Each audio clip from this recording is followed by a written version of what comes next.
Welcome to High Noon, where we discuss controversial subjects with interesting people. With the 20th anniversary of 9/11 just behind us, I wanted to bring on Rebeccah Heinrichs here to High Noon to do a little bit of a retrospective on American power, both in the world and at home. Rebeccah is the perfect person to discuss this with because she's a senior fellow at the Hudson Institute. She's an adjunct professor at the Institute of World Politics, which is a grad school for national affairs experts. And she specializes in national security, international relations, arms control, missile defense, and all subjects of that nature. She served in that capacity in the U.S. House of Representatives, and she's been engaged on these issues for many years. So it's a pleasure to have you, Rebeccah. Welcome to High Noon. Thank you. Thank you for having me. I want to start off with the anniversary that we just went through last weekend. I mean, it really felt, I think, for a lot of people, I know for myself, it was a really heavy, difficult anniversary. And it's really difficult not to look at that anniversary as a depressing bookend on the last 2 decades, considering that the Taliban marked the occasion by formally instituting their government in Afghanistan after U.S. withdrawal, after 20 years of U.S. presence. What does that mean for American power? What does this moment mean for American power in the world? And what does it mean for us going forward? What are the challenges we're going to face in this new world where we are so uncertain of ourselves and our ability to project power? So if I could, I would, just to zoom out to kind of see where we are relative to other powers. And this is something that the Trump administration did a great job at pushing this to the fore and forcing a lot of analysts and think tankers to grapple with this, which is that we are no longer we're not in a unipolar world anymore. We haven't been for some time. But even just the United States still has the strongest military and strongest economy, but only by a hair relative to what China can do to contest the United States. And so our country inherited a much stronger America relative to any other power after the Cold War. And so it's really been a bipartisan squandering of that relative power since.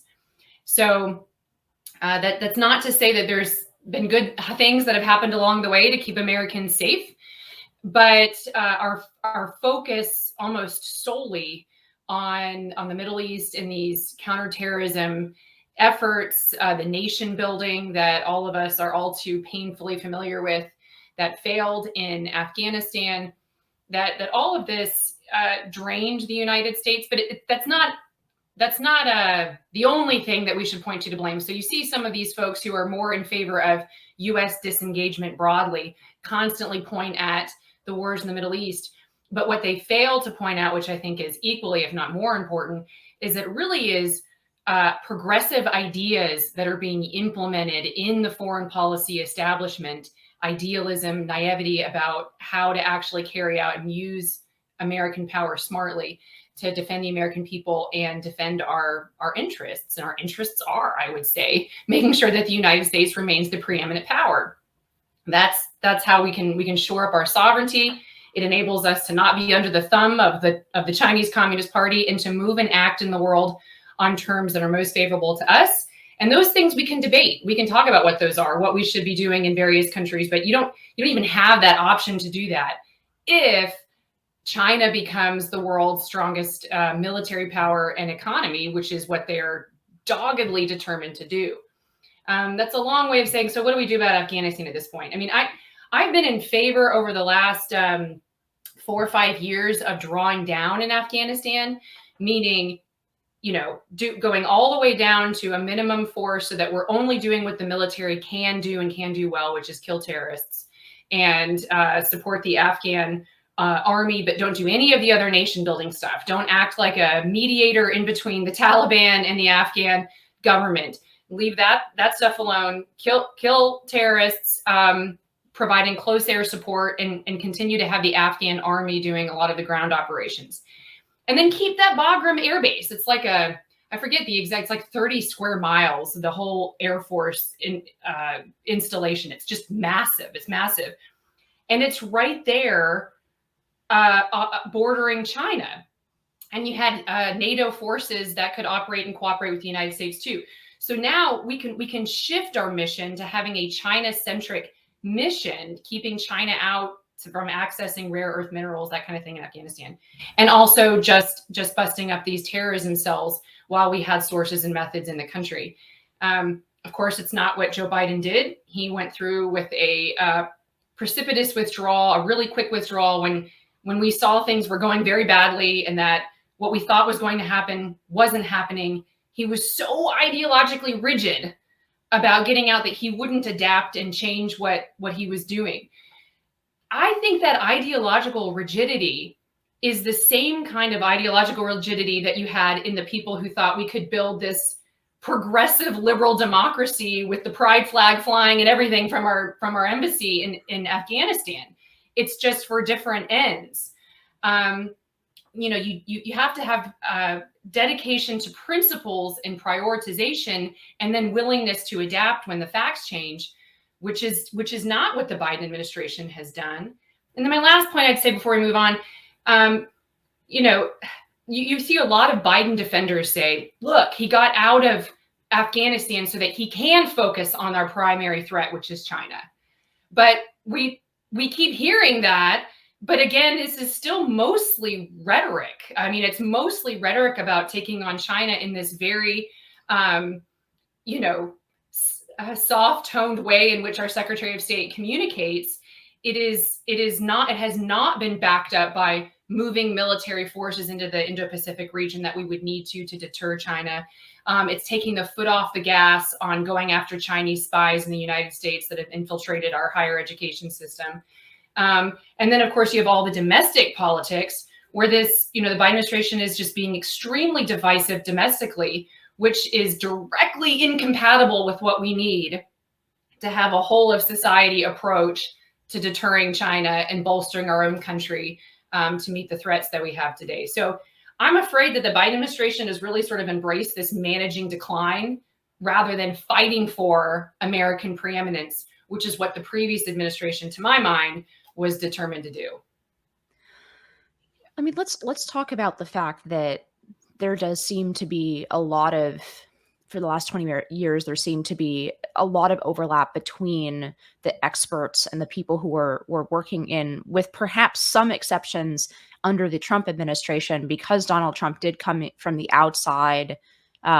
He wasn't necessarily, some of the people he hired were sort of typical Republican hires for every Republican administration, but a few of them were not. So I think it probably, and you know more than I do, it probably did result in a foreign policy that in some ways was different. At least Donald Trump rhetorically was different on foreign policy than previous Republican presidents. But that aside, it really seems like for the last, since the end of the Cold War, really, American foreign policy hasn't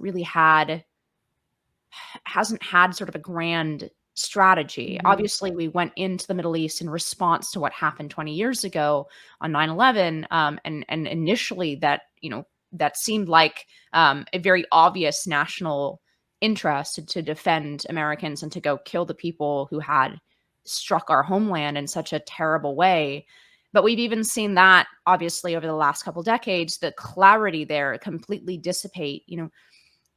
What should American strategic, you mentioned one, which is to keep our preeminence, but how should we do that going forward for a moment when we will get to the fact that we're domestically a mess? And I think there's no way to talk about foreign policy anymore without talking about our own confidence in ourselves as a people. But if we pulled together, if things turned around at home, what kind of moves would you be looking for from an administration that was interested in rebuilding American dominance? Yeah, I would say it's a great question. A few things. One, first of all, I would say that the Trump administration actually was a serious break from what we have seen over the last several decades, and it's really because I've never argued that Donald Trump was a grand strategist or he had this fully formed, developed view of America's role in the world. Right. But the thing that Donald Trump had going for him that was a useful tool for breaking a lot of glass that needed to be broken was he comes in, he approaches foreign policy with a Team USA jersey. And so, the old arguments like, Mr. President, you can't do that because it's going to upset our allies and partners. For instance, think of like pulling out of the Paris Climate Accord, or some of the best things he did, pulling out, just ending this arms control treaty that we had with the Russians, that the Russians have been cheating for years and years and years on. It's called the INF Treaty. I mean, that treaty prevented the United States from building the range and kind ground launch missiles that we would need to be able to hold the Chinese at risk if we're going to defend Taiwan, for instance, and defend Guam. We weren't able to build those things because of this treaty that we had with the Russians. Well, the Russians have been cheating on it. So, if you can imagine sort of this very conventional bipartisan, Republicans and Democrats are both make this case, sir, you can't pull out of this treaty right now until the Germans, until the Germans want you to, and until the Europeans want you to. And that was just sort of, Donald Trump was like, doesn't make any sense to me. Why would we stay party to a treaty when the other guys are cheating on it and we need to build those systems? And I've heard some people say, oh no, any Republican would have done that. But when you look at the whole menu of things that Trump took that approach with, what's in the interest of the United States? I'm tired of being taken for a sucker. We don't have time to just maintain the status quo. We need to be doing things to change. And so that was just one example. He pulled out of that treaty. And actually, he just went to our allies and privately, something that I think was really good, instead of some of Trump's more public kind of, browbeating that he did of our allies. But he went privately and just told our NATO allies, we need to do this. We need to get out of this treaty, and let's get all on the same page. And so NATO actually came out in support of the Trump withdrawal, which was amazing. But it had to do with pressure behind the scenes. So what I would love to see is more, taking an inventory, our agreements and treaties. What are we doing that's old and dated for the sake of this international order that's actually harming American sovereignty and power? And then shore up our military in a way that matches up with our rhetoric that really the focus is the Pacific. We need to be a much more substantial Navy power than what we are. And so we need a larger Navy. We need the kinds of missiles deployed now to the region. We need to be pressuring our allies to contribute more to collective defense. That's something the Trump administration did. Biden came in saying, I'm going to treat our allies better. And what that has essentially meant is he took the gas, he took his foot off the gas on pressuring our allies to do more. But we need them to do more if the United States is going to be the one at the helm of this, of the West, really, of the free world. And it's even just from a strictly realist view, meaning a clear-eyed assessment of the threats and U.S. interests, and a very intentional eschewing of this very idealistic liberal notion of sort of having this, international world order or an international government and relying on international institutions. I'm saying we're still going to put American preeminence first. Our allies and partners have to understand that it's either going to be the United States that throws around more weight, or it's going to be China. And that directly impacts them, and they need to do more to help and make sure that it's the United States and not China. So I would love to see that. And I can go through the whole, there's all kinds of examples domestically, shoring up our industrial policy to make sure that we're not reliant on China for producing the things that this country needs to survive and to thrive. Lots of things, but it's going to take, the team that we have in the government right now, I just think that they really are ideologically progressive. And so they really do believe that they can achieve, even if they agree that we need to focus on China, the way they're going about it is just not realistic and relies too much on just asking people to do things rather than using pressure and using the tools that we still have to get people to do what they need to do to help the United States deter China. Yeah, I guess the depressing thing is I wonder, a lot of countries after this Afghanistan pullout, not just the fact that we left, but the way in which we left, the total incompetence on display at the top levels of American foreign policy making and even military, obviously not talking about people in the field, commanders in the field, who did the best they could with Right. the mission they were given, but on the highest levels of our military. I guess I'm wondering what a lot of countries, if you were a country, let's say, preparing for a bipolar world between and essentially a Cold War atmosphere between the U.S. and China, it's no longer clear to me that the United States is the safe bet or ally that we were, let's say, or the at least even 15 years ago or 10 years ago. It seems like if you're a country who obviously doesn't like the way that, I mean, China is much is much less fair than the United States in the way that it throws its influence around. They ask much more in terms of getting domestic concessions from countries to basically fall in line with the Chinese Communist Party propaganda. They do that even in the United States. They try to anyway. But between the power that's probably quote unquote nicer, the United States, but now seems in the decline. I mean, I guess the depressing thing to me is it's no longer clear for me what the obvious call should be for a lot of other countries in the world. I mean, do you think that they're looking at it that way, or am I being too depressed? Like, are there major American assets that I'm not, not taking into account when I'm looking at sort of the psychology of this? No, I think that you've hit onto something that is with which I have been very frustrated, because I still consider myself, if I had to choose, are you an idealist or a realist? I would say, well, I'm a realist, meaning that countries are going to act in what they perceive to their own interests, and that we need to have a realistic understanding of what human beings and human government can achieve, and that it's really the drivers in world affairs are countries. It's not going to be this multinational organization. It's not going to be multinational courts. It's going to be countries that are very different culturally, very different in the terms in the kinds of systems of government they have and how they have determined is best for their own citizens. Okay. But even within that school of thought, one of the things I've tried to convey to my friends who think, oh, just, bare knuckle interests are going to come into play. And so our allies are going to look at Afghanistan and think, okay, that was terrible, but bottom line, we're still going to work with the US to deter an act of aggression against, democratic Taiwan. The reason I think that is foolish is because we're not, human beings are not purely logical. We're not a bunch of Vulcans, we're people. And so there's a psychology involved here when you look at how the United States, and frankly, just even Joe Biden himself, in not taking a call from Boris Johnson for like 30 hours when he kept trying to get through to him when Afghanistan was just unraveling disastrously.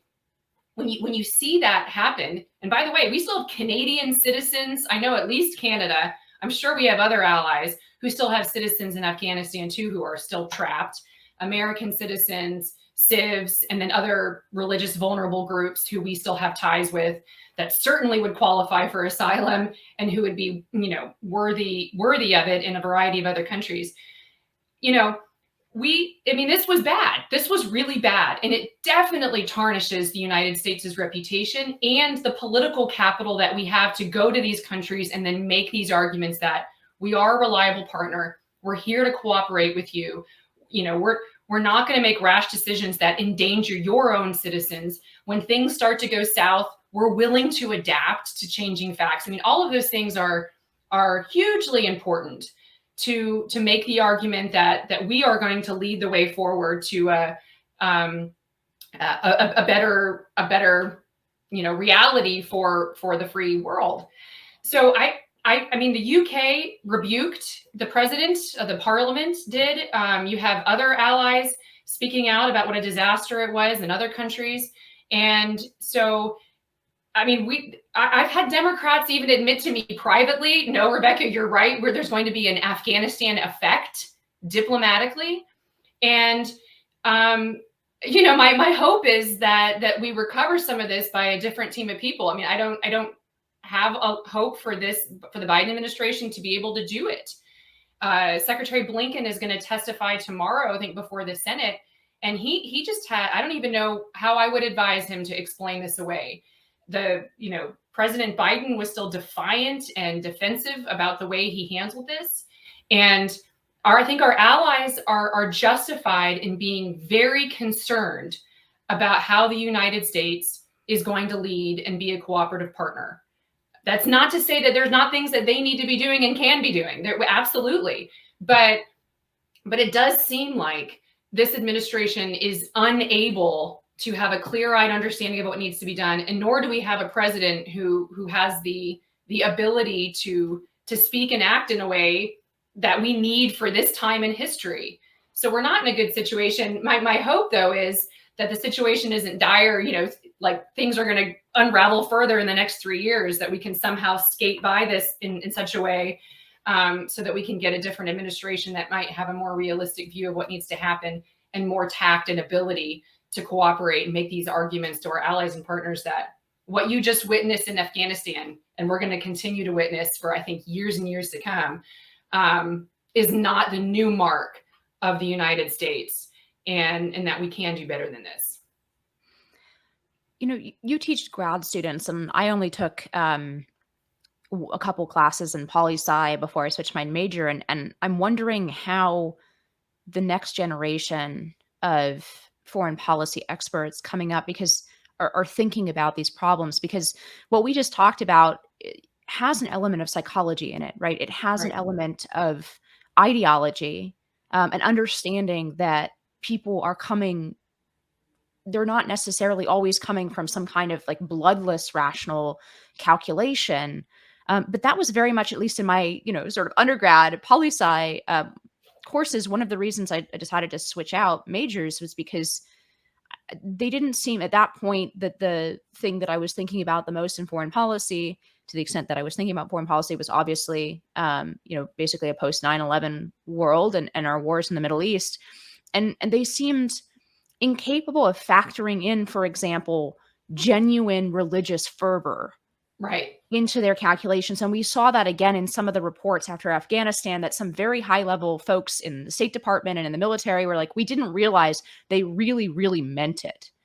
Like the inability to understand that there are factors in play in foreign policy that aren't just a calculation of numbers. I mean, do we have a core of young diplomats and people who are going to staff the State Department that aren't, for example, fully bought into this progressive vision of international institutions being the most important, or who understand that most people have a unironic attachment and an unashamed attachment to their own country's self-interest, and they don't think about it in terms of this kind of bloodless global thinking? I don't know. I'm not articulating myself particularly well, but are we producing people who can even play in the kind of world that you imagine or hope that we will be playing?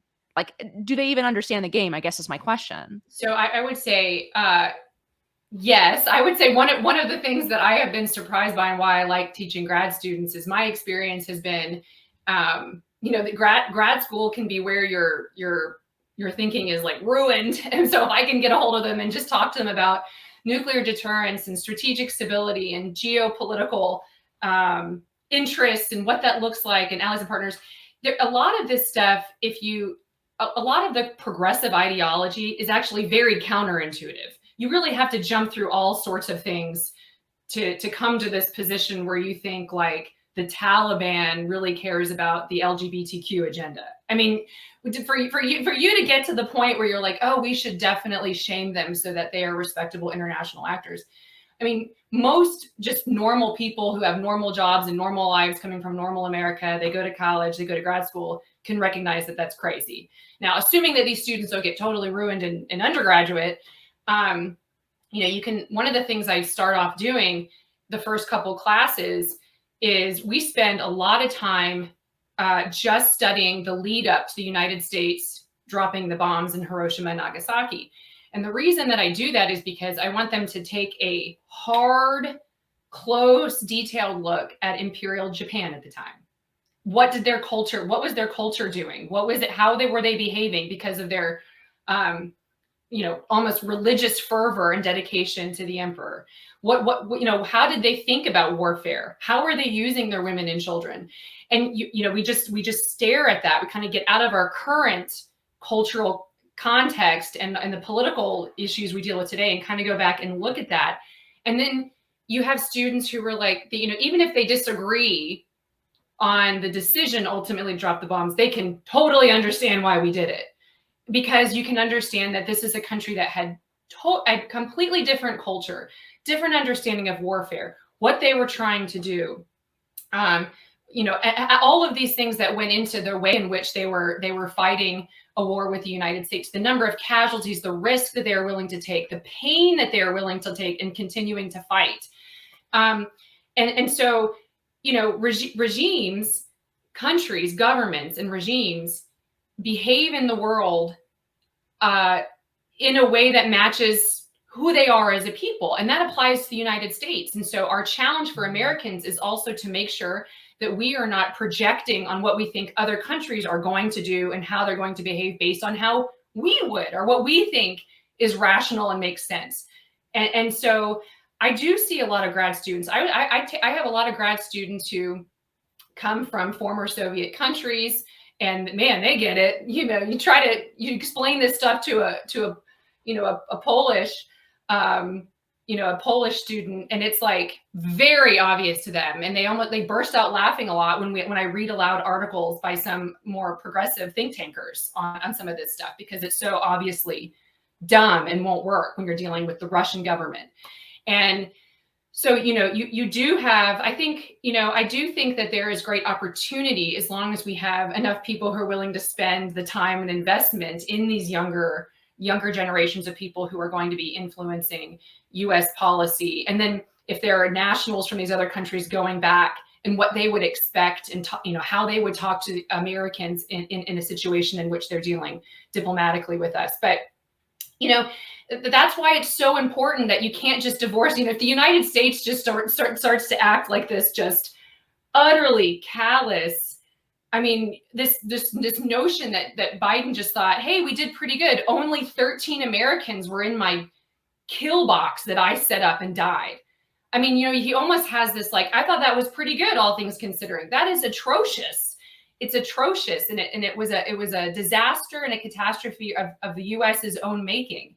And so we have to be constantly looking and making sure that we as a nation are that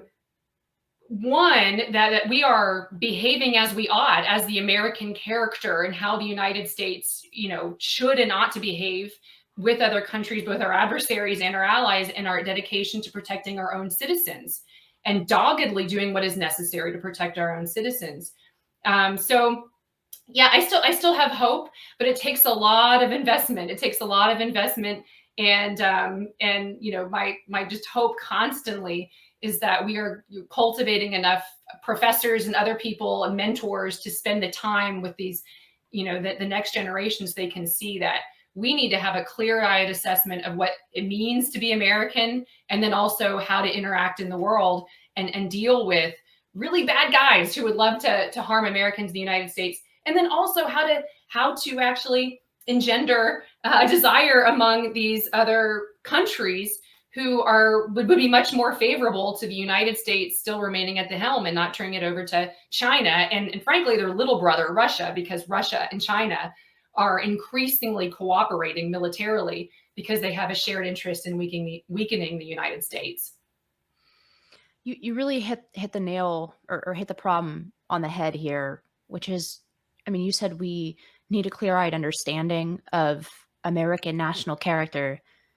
Mm-hmm. It's not clear to me at all that we do have a shared understanding of what it means to be American, and therefore how America should use its power.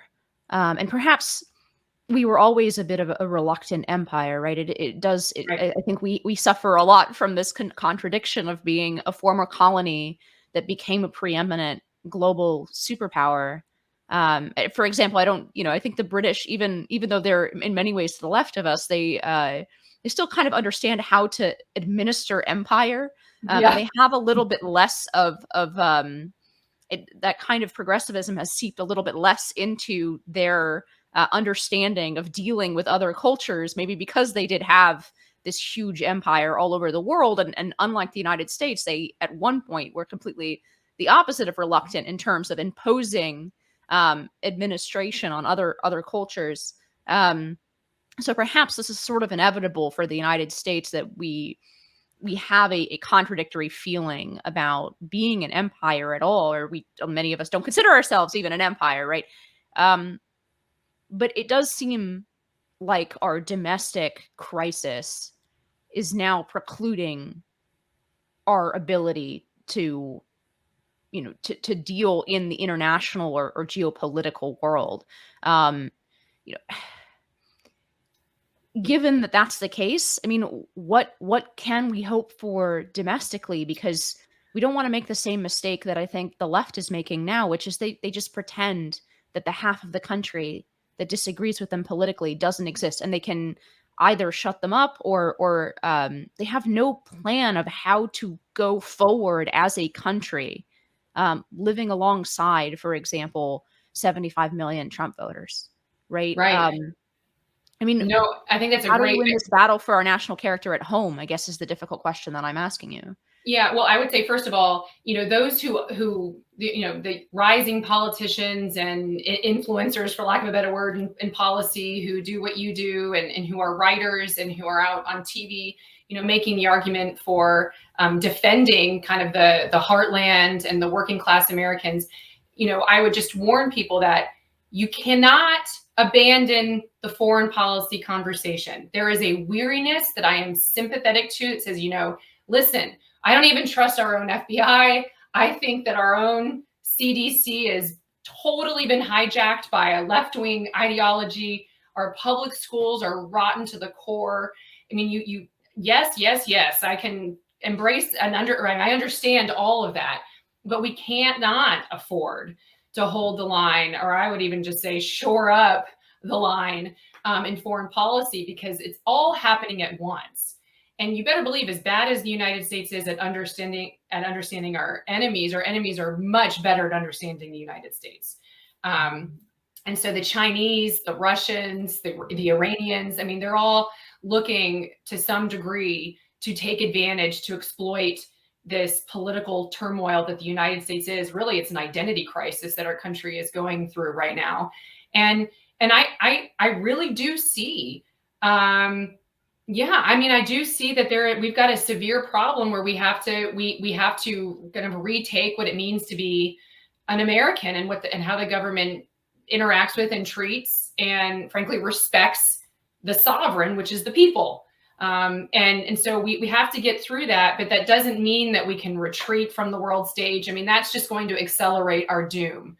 So that I cannot emphasize that enough. I'm very sympathetic with a lot of the more eloquent, populist voices. But what tends to happen is those folks who are focused on the domestic part then say, and we don't need NATO anymore. And we don't need to be focused on what's going on with Taiwan. Forget Taiwan. That's a very, very fast, accelerated way for American decline. The United States and the American way of life will not be preserved if the United States is under the thumb of the Chinese Communist Party. And so we have to be able to walk and chew gum, fight these fights domestically with these government institutions that frankly need to be just, walked away from and reestablished in some other way. But we need a bunch of politicians and everyday Americans at the local levels of government getting involved and doing what needs to be done to protect American families, which of course, first things first, that's why we care about American power. It's why we care about American military power and American economic power and our own sovereignty, is because we want to preserve the American way of life. And so you have to be able to understand both things and then articulate both things. And we've got a big challenge ahead of us. It can be something we can say, oh, we just have to do all of these things, and it's going to be incredibly difficult. But I'm not one of these people who have given up hope, because decline is always going to be the result of what the American people accept and what they simply refuse to accept. And I've been actually encouraged, at least. I mean, the Afghanistan disaster has been just horribly deflating for me.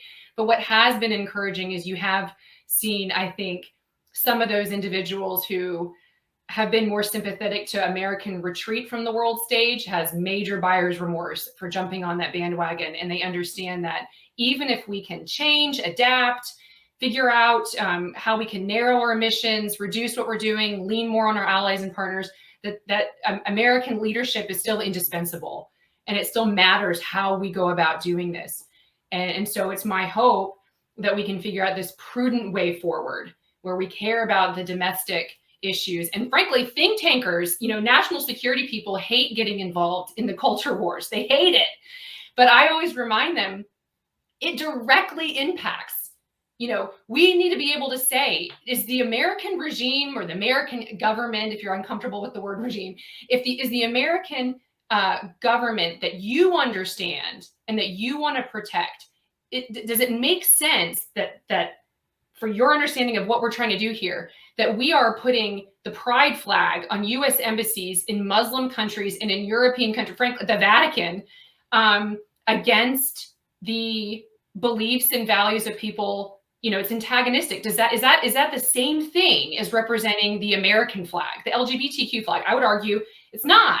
That represents a faction of the Democratic Party. It doesn't represent what the United States is.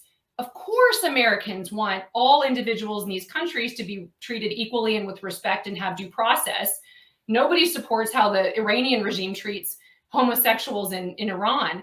That's not the same thing as the LGBTQ flag, which represents this advocacy and glorifying and celebrating this sort of woke view of humanity.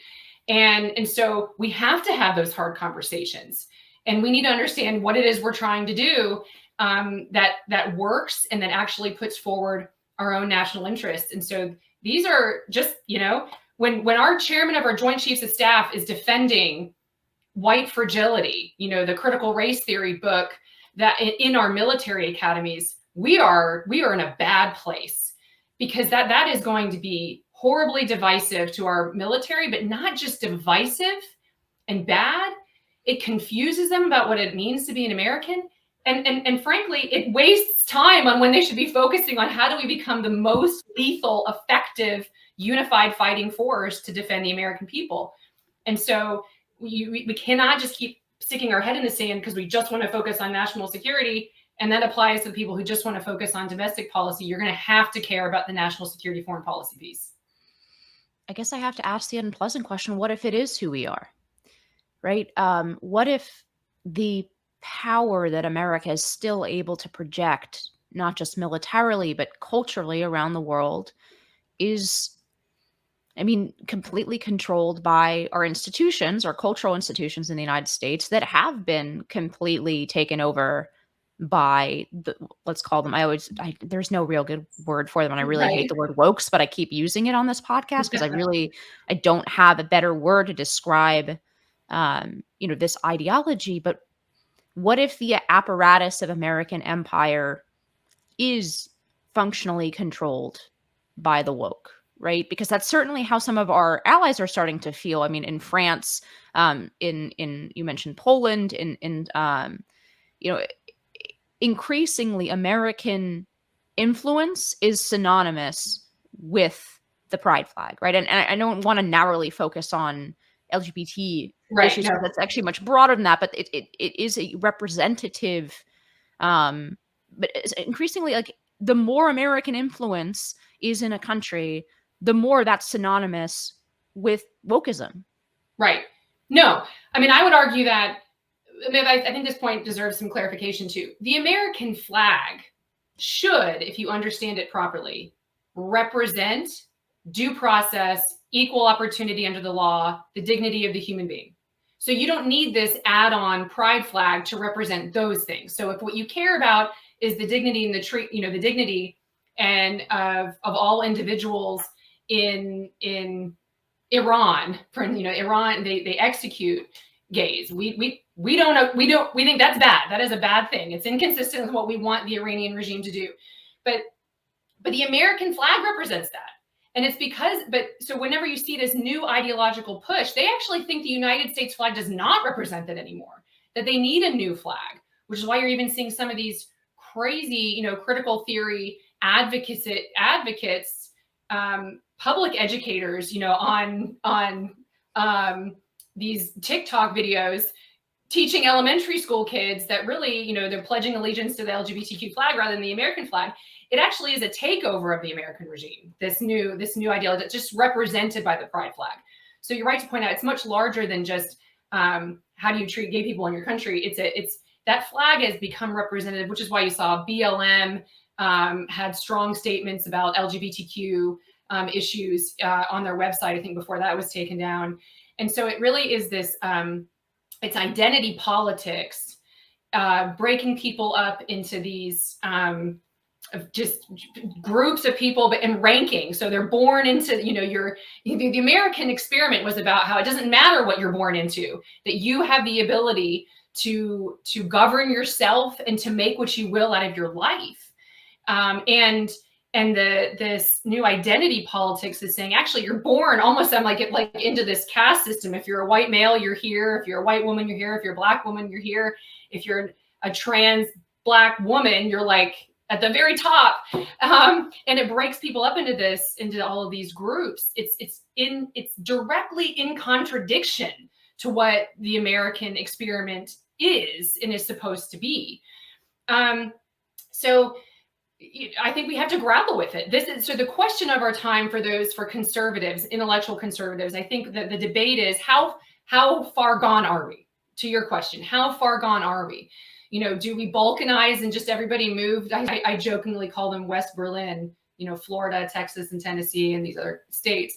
But do we do that? Do we just splinter off that way and then just try to govern ourselves basically in these separate countries where we just happily, share the kids on the weekends, but we're divorced, or do we press into this and say, absolutely not. I am not going to surrender this stuff. We need a government that's going to go in there, get rid of these institutions that need to be reformed, stop giving the teachers unions all of this, influence over our organizations.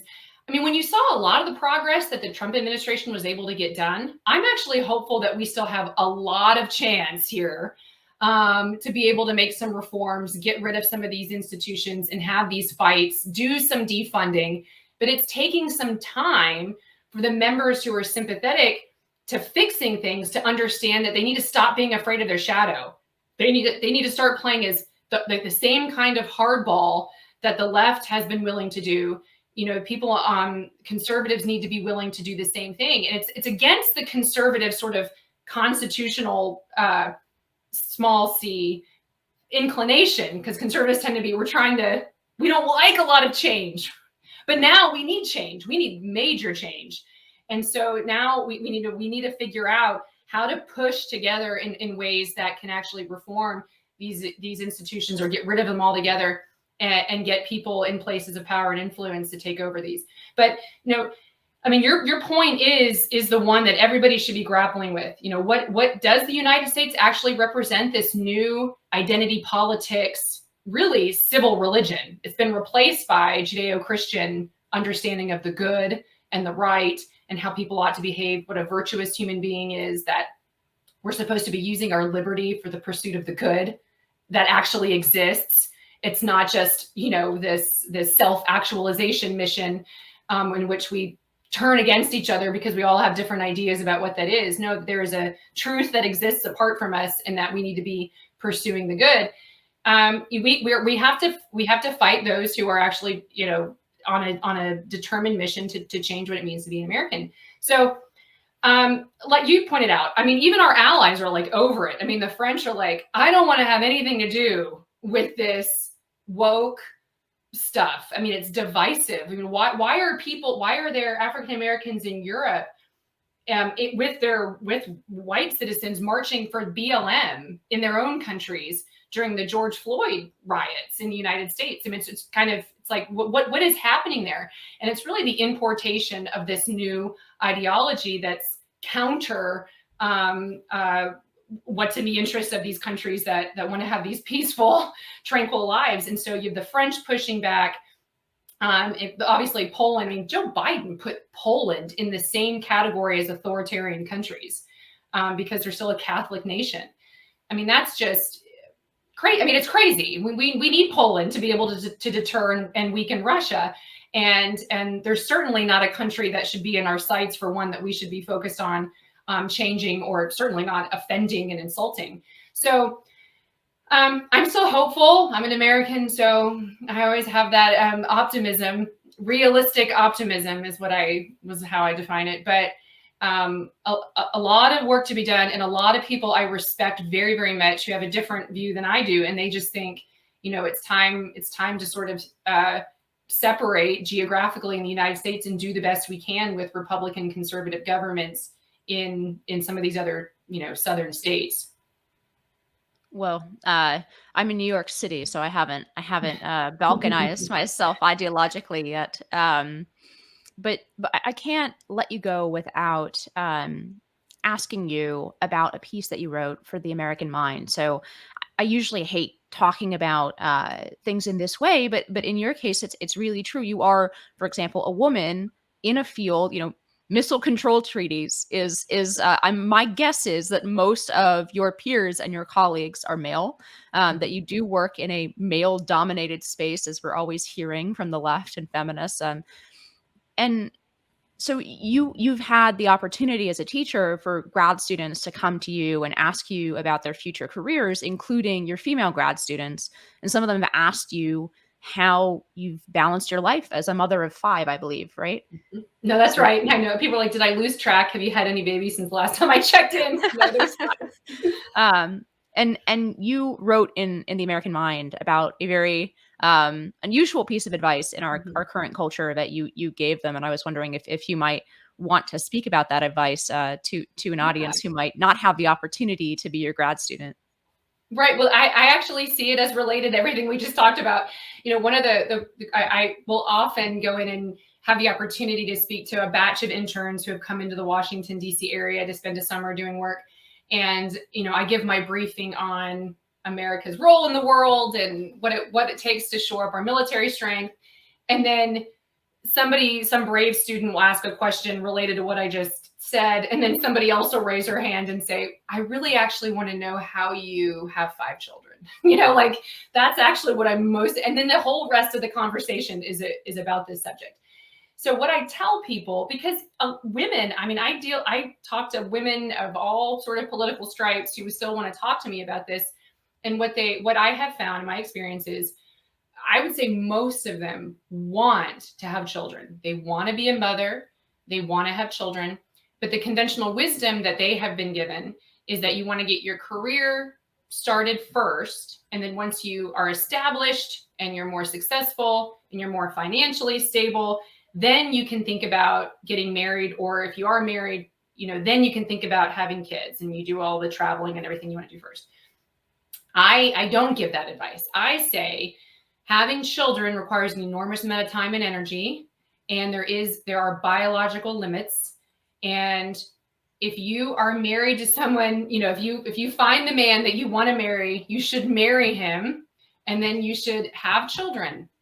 And you should not put off having children, because all of it's hard. All of it takes an enormous amount of energy. And so you just kind of have to throw your hat over the wall and then go after it. And you won't regret it. And then what I tell them is, and then work as it fits with your family. So you want to prioritize that. The reason that I say that it has to do with everything I just said is because this gets back to the question about what is the purpose of government and what is the purpose of our national security? Is it so that we can just have a bunch of cheap goods at Walmart and every American is part of a cog where we're all just trying to monetize our talents to the maximum ability? And that was this idea. This is what I attribute to this idea of the Clinton administration, thinking that we could just, as long as China was brought into the WTO, we would all get along because everybody would just maximize this idea of consumerism, and that consumerism would win the day. And then we would, all these other differences would sort of just dissipate and go away. And then you really had the follow-on administrations that sort of understood this. And so you have this, I think, a wrong view of capitalism. Capitalism, like anything else, is great. It is good, but for what purpose? And it's so that the American family can thrive, and that, that we can pursue happiness. And what is that happiness? It's not necessarily going to be monetizing yourself to your maximum ability, but maybe it's making enough and doing enough so that you can provide for your family and have a great life and contribute to society in a positive way. And so I think we really do have to reevaluate how we talk about these things. I mean, one of the things I was trying to punch back on in that American Mind piece too is, Joe Biden was like, after this pandemic, what we have to do is we have to have nationalized preschool where we pay so that every woman can get back into the workforce. Well, the last Pew Research study shows that women still, more than men, would prefer to have a flexible job or a part-time job or no job while their children are very young. Studies show again and again that children do better when they're primarily around their mother, especially when they're under 5 years old, under 4 years old. So these are just natural limitations that exist, kind of going back to this idea of having a clear-eyed understanding of human beings and the way we are. And there are some things that are fixed. It's not just this sort of, we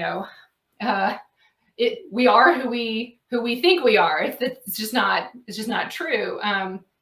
There's a book, The Rise of the Modern Self. You got to remind me who the author is there. I cannot commend this book enough. That explains a lot of this new woke ideology and where it comes from.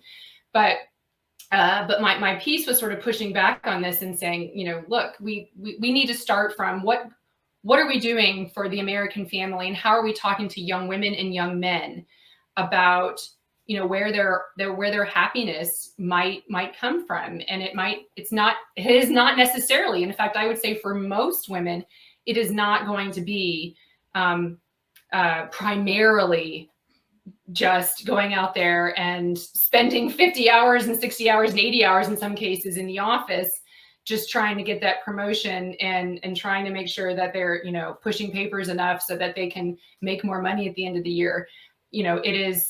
So you have to prioritize the most important things, and then you just take time as it comes and do the best with it, and make good decisions that prioritizing your family, and you're not going to regret it.